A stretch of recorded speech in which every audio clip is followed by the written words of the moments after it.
இரு உடல் இணைந்து ஒரு உயிரை பிறப்பித்த தருணம் இது. இருவரும் மகிழ்ச்சியில் தலைத்த நொடி இது. ஆனால் ஏதோ சிறு சிறு தயக்கம்.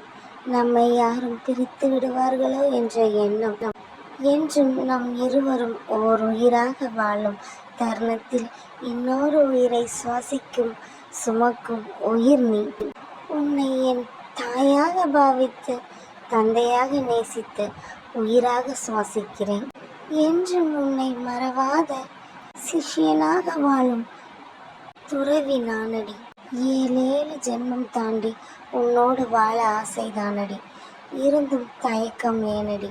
என் அருகில் வந்து அணைப்பது எப்போதடி?